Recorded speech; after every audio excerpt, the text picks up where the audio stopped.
Today, the countdown to William Tapley's utter humiliation is starting to hot up, because from tomorrow it's only going to be 100 more days until the 1st of January 2011, on which date William Tapley will sink into obscurity in utter humiliation, as he should have done a long time ago.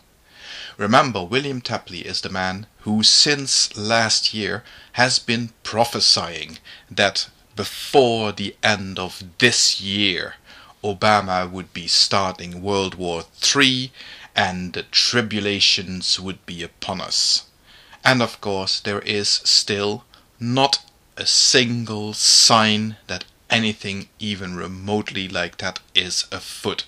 And of course William Tapley is starting to feel the heat. He's starting to get worried. He's starting to realize that maybe that date that he set last year and that seemed so far away in the future that he didn't need to worry about is actually going to arrive sooner rather than later, and then he has got some explaining to do. So in the time-honored tradition of every false prophet, William Tapley has started to backpedal furiously, and he has started claiming that perhaps his prophecies weren't quite as set in stone as he originally claimed they were. This is a man, remember, who gave himself a time frame of 2 full years in which his prophecies could have come true. The 1st of January 2011 is the very latest possible date that is consistent with his prophecies. But the funniest thing is in the way he embarrasses himself by trying to backpedal out of his prophecies. And he does so by completely shooting himself in the foot. Looking at the comment section of his older videos, in which he was adamant that World War III would be starting before the end of this year and that the tribulation would be upon us, and there was not a single hint of any possibility of this time frame being extended or changed or cancelled altogether, he has now started claiming that by making his prophecies the way he has actually managed to avoid it happening altogether, or he is hoping that he will avoid it happening altogether.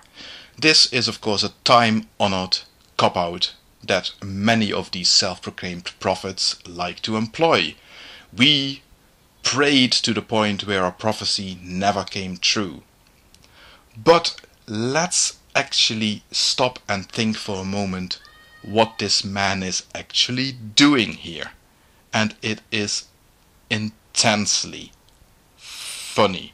But in order to understand how funny this is, we need to put ourselves in the frame of mind of somebody who takes the dribbling nonsense that this man has been spouting at least somewhat seriously, and then look again at what he's saying.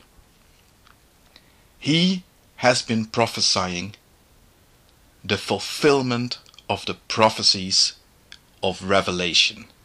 This man has been prophesying the tribulation. This is supposedly God's plan to complete his work here on earth. And Tapley is now claiming that by making his prophecies, he is hoping